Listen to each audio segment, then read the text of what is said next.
Hello students, welcome back. आज काफ़ी दिनों बाद हम मिल रहे हैं।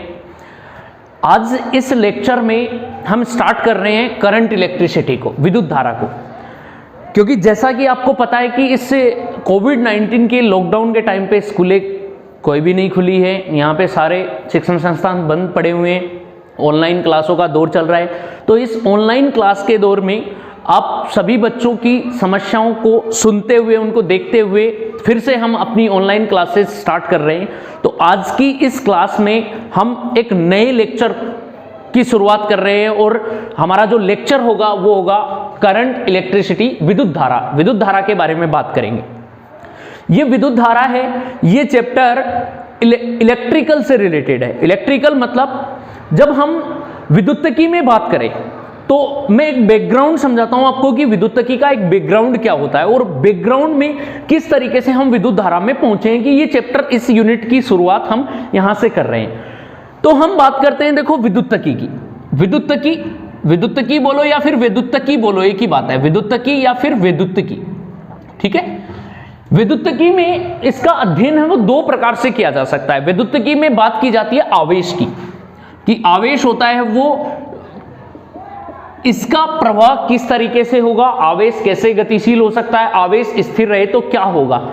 तो विद्युतकी की अध्ययन दो प्रकार से कर सकते हैं। एक होती है स्थिर विद्युतकी, जिसको बोलते हैं हम इलेक्ट्रोस्टेट। ये होती है इलेक्ट्रोस्टेट, ठीक है।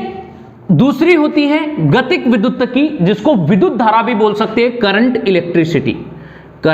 इलेक्ट्रिसिटी भी बोल सकते हैं, या फिर इलेक्ट्रिक करंट भी बोलते हैं, या फिर विद्युत धारा भी बोलते हैं, जिसको हम गतिक विद्युतकी भी बोलते हैं। गतिक विद्युतकी ये होती है, दो प्रकार से विद्युतकी का अध्ययन किया जाता है।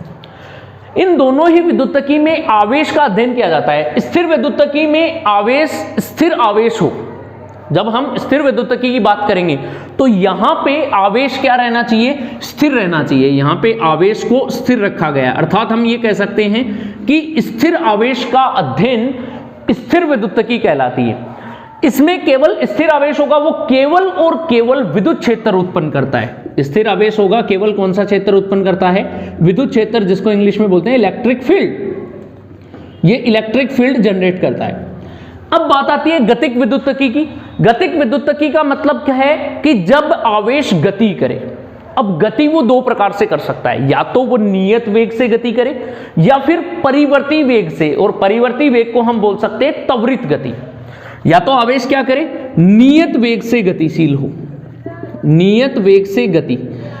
जब नियत वेग से गतिशील होगा तो वेलोसिटी कांस्टेंट होगी, वेग कांस्टेंट होगा, और कांस्टेंट का अवकलन क्या होता है, a बराबर dv/dt, जीरो, क्योंकि वेग कांस्टेंट है और कांस्टेंट वेग का अवकलन करेंगे, वेग का अवकलन करने पर त्वरण आ जाएगा, वो कितना होगा, जीरो। तो हम ये कह सकते हैं कि जब आवेश नियत वेग से गतिशील होगा तो इसका त्वरण क्या होगा, शून्य। तो एक तो इस प्रकार से गतिशील हो सकता है आवेश। दूसरा, अगर आवेश की गति देखें तो वो परिवर्ती वेग से भी गति कर सकता है, परिवर्ती वेग से गतिशील, जिसको हम बोल सकते हैं त्वरित गति। इसमें त्वरण जीरो नहीं होगा, a≠0। इसको बोल सकते हैं हम त्वरित आवेश। जब त्वरित आवेश होगा, आवेश परिवर्ती वेग से गति करेगा, तो क्या, कौन से गतिशील आवेश का अध्ययन है वो गतिक विद्युतकी में किया जाएगा, जिसे हम विद्युत धारा बोलते हैं। अब बात यह आती है विद्युत धारा होती क्या है।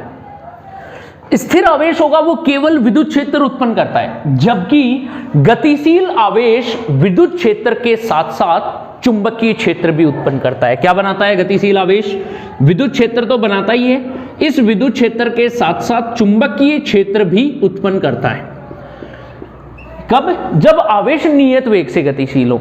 और यदि परिवर्ती वेग से आवेश गतिशील है तो आवेश गतिशील होने पर दो क्षेत्र तो बनेंगे, एक विद्युत क्षेत्र बनेगा, एक चुंबकीय क्षेत्र बनेगा, लेकिन इन दोनों ही क्षेत्रों के अध्यारोपण से एक तरंग भी उत्पन्न होगी, जिसे हम बोलते हैं विद्युत चुंबकीय तरंग। तो इस स्थिति में जब परिवर्ती वेग से गतिशील हो तो विद्युत क्षेत्र और चुंबकीय क्षेत्र के साथ साथ एक तरंग भी उत्पन्न होती है, जिसको बोलते हैं विद्युत चुंबकीय तरंग। तो इस प्रकार से हम गतिक विद्युतकी का अध्ययन भी कर सकते हैं। अब मोटा मोटी लेके यहां से हमें एक ही बात समझ में आती है कि यहां पर आवेश का क्या हो रहा है, गति हो रही है, अर्थात हम बोल सकते हैं आवेश का प्रवाह हो रहा है। क्या हो रहा है यहां पे, आवेश का प्रवाह। और हमने छोटी क्लासों में 9th और 10th में ये बात पढ़ी है, ये डेफिनेशन, कि जब किसी आवेश का प्रवाह होता है तो आवेशों के प्रवाह की दर क्या कहलाती है, विद्युत धारा कहलाती है। ये बात हमने पढ़ी है, डिस्कस करी है, बहुत अच्छी तरीके से आपने 10th क्लास में पढ़ी है। जब आवेशों का प्रवाह हो तो आवेशों के प्रवाह की दर को हम क्या कहते हैं, विद्युत धारा। अगर मैं यहां पे बात करूं तो आवेशों के प्रवाह की दर ये कहलाती है विद्युत धारा। तो विद्युत धारा की डेफिनेशन यहां से आपको मिल गई है कि विद्युत धारा की डेफिनेशन, सिंपल डेफिनेशन ये होती है। लेकिन हम सिंपल पे बात नहीं करेंगे, हम थोड़ा सा बैकग्राउंड बनाएंगे। क्यों? क्योंकि इलेक्ट्रोस्टेट है वो अपना एक अलग यूनिट है, और करंट इलेक्ट्रिसिटी है जिसमें हम पढ़ते हैं धारा विद्युतकी या विद्युत धारा के बारे में, इसमें आवेश, गतिशील आवेश का अध्ययन किया जाता है। तो आज हमारी जो यूनिट स्टार्ट हो रही है उस यूनिट में हम गतिशील आवेश का अध्ययन करेंगे, और जब आवेश गति करता है तो हम बोलेंगे आवेश का क्या हो रहा है, प्रवाह। और आवेशों के प्रवाह की दर क्या कहलाती है, विद्युत धारा। तो हमारा चैप्टर भी विद्युत धारा होगा, इलेक्ट्रिक करंट, और यूनिट भी यही होगी, विद्युत धारा। इस यूनिट को हम कंप्लीटली डिस्कस करेंगे पूरा। तो सबसे पहला टॉपिक है हमारा विद्युत धारा, तो उसके बारे में हम देखते हैं कि विद्युत धारा क्या होगा। सबसे पहला टॉपिक जो चैप्टर का नाम है वही हमारा टॉपिक होगा। अब यहां से स्टार्ट करते हैं। सबसे पहले हम बात करते हैं इलेक्ट्रोस्टेट में आते हैं। देखो, एक किसी भी चालक को, कोई भी दो प्रकार के पदार्थ होते हैं, एक चालक बोलते हैं हम, एक अचालक बोलते हैं या कुचालक मान लो। तो ये एक चालक पदार्थ है, इसको हम चालक बोल लेते हैं। जब किसी चालक को आवेश दिया जाता है तो सारा का सारा आवेश इसकी सतह पर एक समान रूप से वितरित हो जाता है। इसकी सतह पर एक समान रूप से यह आवेश इस तरीके से ये वितरित हो गया। अब इसकी सतह पर एक समान रूप से आवेश वितरित हो रहा है, इसका मतलब क्या हुआ, क्योंकि ये आवेश स्थायित्व प्राप्त करने के लिए इसकी सतह पर एक समान रूप से वितरित हो जाता है, जिसके कारण इसकी स्थितिज ऊर्जा में कमी हो जाती है और इसका स्थायित्व क्या होता है, बढ़ जाता है। तो ये बात होती है इस चालक में। चालक, अब चालक होते हैं तो एक चालक पर कोई भी दो बिंदु मान लेते हैं, तो एक चालक का विभव मान सकते हैं, वोल्टेज, जिसको हम बोलते हैं वोल्टेज। इंग्लिश में वोल्टेज बोलते हैं और वोल्टेज को हिंदी में बोलते हैं विद्युत विभव। तो एक विभव माना जाता है। अब बात यह आती है, क्योंकि विद्युत धारा में हमें क्या करना है, आवेश का प्रवाह कराना है। क्वेश्चन ये उठता है कि आवेश का प्रवाह कैसे होगा। आवेश का प्रवाह उच्च विभव से निम्न विभव की तरफ होता है। एक चालक है जिसका कोई भी वोल्टेज मान लो, ये हाई वोल्टेज है, इसको हाई वोल्टेज को हाई पोटेंशियल भी बोलते हैं। हाई पोटेंशियल मतलब उच्च विभव। एक चालक का विभव है उच्च विभव, और दूसरा चालक है, इसका विभव मान लेते हैं लो पोटेंशियल, जिसको बोलते हैं निम्न विभव। तो जो आवेश का प्रवाह होगा वो उच्च विभव वाले चालक से निकलकर आवेश किसमें प्रवाहित होगा, निम्न विभव वाले चालक में आवेश प्रवाहित होगा। तो आवेश का प्रवाह किधर से किधर होता है, उच्च विभव से निम्न विभव की ओर, ये होता है आवेश का प्रवाह। अब बात आती है कि विद्युत धारा होती है वो क्या होती है, आवेशों के प्रवाह की दर। ध्यान रखना, इस डेफिनेशन को ध्यान से सुनना। आवेशों के प्रवाह की दर, यहां पे एक वर्ड आया दर, और मैंने आपको बहुत बार बताया है कि दर और प्रवणता, किसी भी भौतिक राशि में अगर हमें दर निकालनी हो तो बटे में क्या आएगा, समय। जब भी हमें दर के बारे में डिस्कस करना हो किसी भी भौतिक राशि के लिए तो बट्टे में लिख देंगे समय, डिनोमिनेटर में आ जाएगा। और यदि हम बात कर रहे हैं प्रवणता या ढाल की, प्रवणता, तो प्रवणता निकालने के लिए बट्टे में आ जाएगा दूरी या फिर विस्थापन, जिसको बोलते हैं डिस्प्लेसमेंट।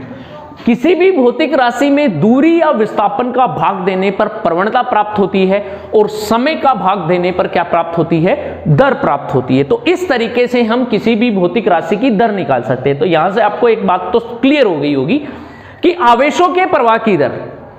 अब भौतिक राशि दे रखी है कौन सी हमें, आवेश। भौतिक राशि क्या दी है, आवेश। तो जिस भौतिक राशि की दर निकालनी है उस भौतिक राशि को रखते हैं हम ऊपर अंश में, नॉमिनेटर, और दर निकालनी है तो बट्टे में क्या आ जाएगा, समय। तो मतलब आवेशों के प्रवाह की दर निकालनी है तो ऊपर आ जाएगा आवेश और नीचे आ जाएगा समय।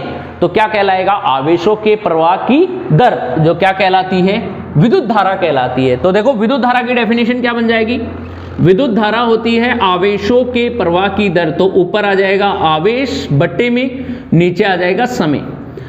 आवेश बटा समय विद्युत धारा के बराबर होगा। सिंपल फॉर्म में लिखें तो विद्युत धारा को I से लिखते हैं, आवेश को Q से और समय को T से, तो I बराबर क्या होता है Q बटे T।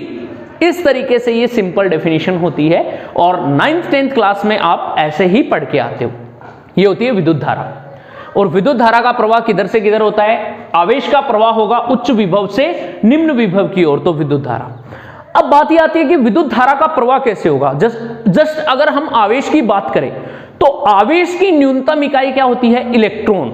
मतलब आवेश का प्रवाह हो रहा है तो इलेक्ट्रॉन का प्रवाह भी हो सकता है, सीधी सी बात है। विद्युत धारा की दिशा इलेक्ट्रॉनों के प्रवाह की दिशा के विपरीत होती है। विद्युत धारा की दिशा किसके विपरीत होती है? इलेक्ट्रॉन्स के प्रवाह के विपरीत होती है। इलेक्ट्रॉनों के प्रवाह के विपरीत होती है, ये ध्यान में रखना। अब बात ये आती है क्योंकि इलेक्ट्रॉन के प्रवाह के विपरीत क्यों ली हमने? ये भी तो एक आवेश है। तो ध्यान रखना, जो ये आवेशों के प्रवाह की दर, ये डेफिनेशन दी जाती है वो पॉजिटिव आवेश के लिए दी जाती है। पॉजिटिव मतलब धनावेश। अगर किसी भी चालक का धनावेश प्रवाहित हो रहा है तो उस धनावेश के प्रवाह की दर विद्युत धारा कहलाती है। और आवेश का प्रवाह उच्च विभव के चालक से निम्न विभव के चालक में होता है, वो भी धनावेशों के लिए होता है।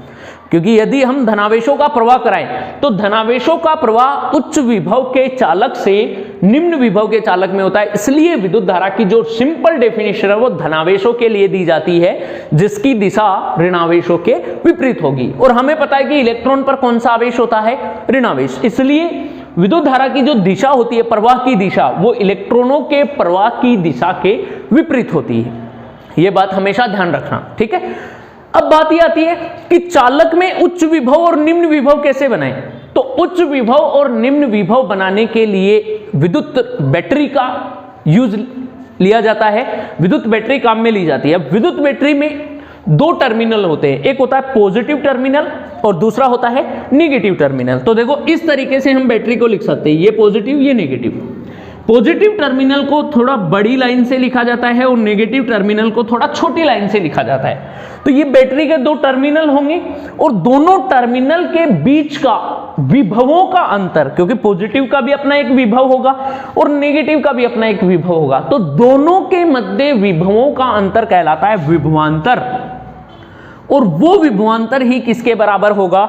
इस बैटरी के वोल्टेज के बराबर होगा, जिसे हम इसका वोल्टेज बोलते हैं और पोटेंशियल बोलते हैं। तो इस तरीके से हम बैटरी का वोल्टेज निकाल सकते हैं। और हमेशा विद्युत धारा का प्रवाह धनावेशों से ऋणावेशों की तरफ होता है। एक तो ये दिशा होती है इलेक्ट्रॉनों के विपरीत दिशा में।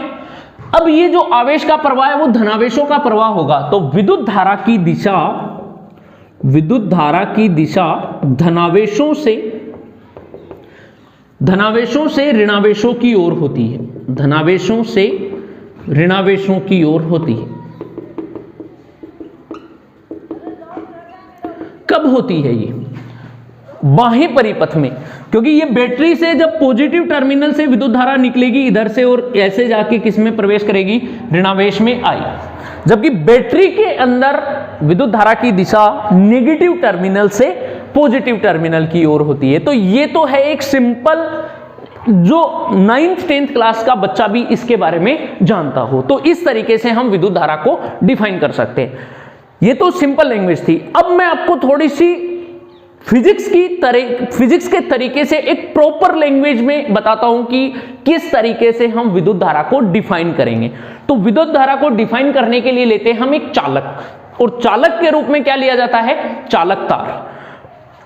चालक तार की बात करें तो चालक तार की अपनी एक मोटाई होगी, किसी न किसी मोटाई का चालक तार होगा, चाहे वो पतला चालक तार ले लो या फिर थोड़ा मोटा चालक तार ले लो, कैसे भी ले लो। एक अपना एक चालक तार लेते हैं, मान लो सपोज करो ये एक चालक तार है। इस चालक तार का अपना ये एक अनुप्रस्थ काट क्षेत्रफल होता है जिसके अंदर से तार गुजरते हैं, इसके अंदर से तार गुजरते हैं इस तरीके से। तो ये वाला जो क्षेत्रफल है वो कौन सा क्षेत्रफल कहलाता है? इसका अनुप्रस्थ काट क्षेत्रफल। अगर मैं हिंदी में बात करूं, इसको इंग्लिश में बोलते हैं क्रॉस सेक्शनल एरिया, हिंदी में बोलते हैं अनुप्रस्थ काट क्षेत्रफल। जब किसी चालक तार में जब किसी चालक तार के एकांक अनुप्रस्थ काट क्षेत्रफल, इस अनुप्रस्थ काट क्षेत्रफल को मान लो कितना है, इसका मान डेल्टा आई। जब किसी चालक के एकांक अनुप्रस्थ काट क्षेत्रफल से गुजरने वाले आवेशों के प्रवाह की दर वो किसके बराबर होती है, विद्युत धारा के बराबर होती है। मान लेते हैं कि किसी चालक का एकांक अनुप्रस्थ काट क्षेत्रफल कितना है, डेल्टा आई, और इससे जो गुजरने वाला आवेश है वो आवेश कितना है, डेल्टा क्यू। कितने समय में गुजर रहा है, मान लो इससे गुजरने के लिए टाइम ले रहा है डेल्टा टी। कितना समय ले रहा है, डेल्टा टी समय ले रहा है। तो किसी चालक के एकांक अनुप्रस्थ काट क्षेत्रफल से प्रति सेकंड गुजरने वाला आवेश delta Q upon delta T क्या कहलाता है, विद्युत धारा कहलाती है। तो आई बराबर क्या होगा, डेल्टा क्यू अपॉन में डेल्टा टी। एक निश्चित समयांतराल में गुजरने वाला आवेश, तो ऐसी जो विद्युत धारा होगी वो कौन सी विद्युत धारा कहलाती है, औसत विद्युत धारा। औसत विद्युत धारा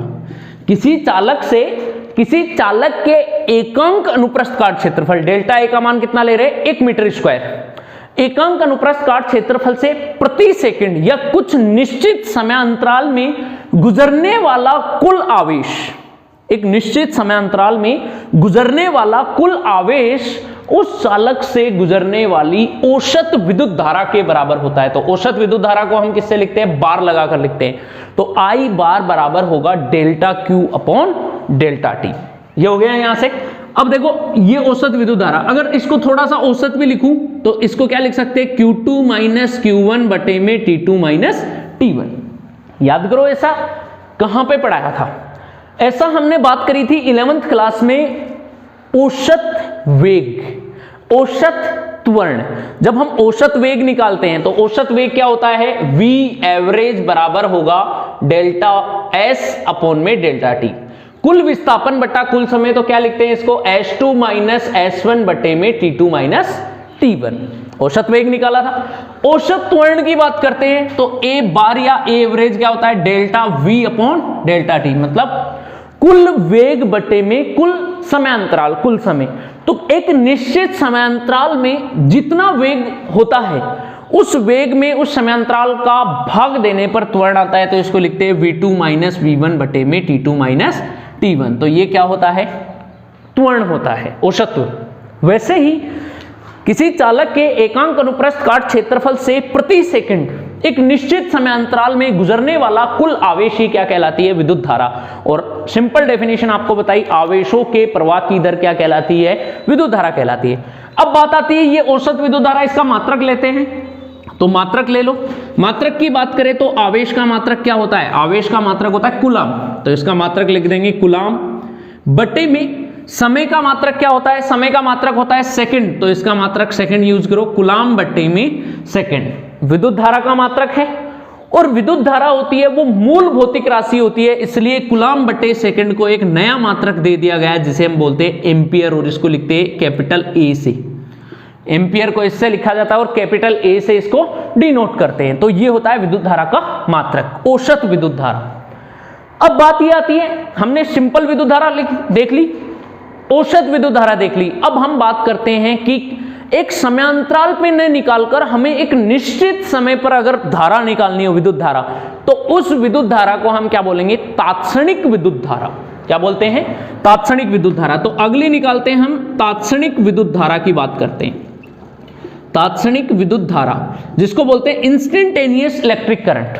यदि औसत विद्युत धारा का जो समय अंतराल है वो 0 के बहुत करीब लिया जाए, मतलब समय है वो डेल्टा टी 0 की तरफ टेंड्स करे, यदि डेल्टा टी टेंड्स टू 0 हो, डेल्टा टी टेंड्स टू 0 हो और लिमिट लगा दें, तो limit delta T tends to 0 I bar, औसत विद्युत धारा बराबर होगी limit delta T tends to 0 delta Q upon में डेल्टा टी।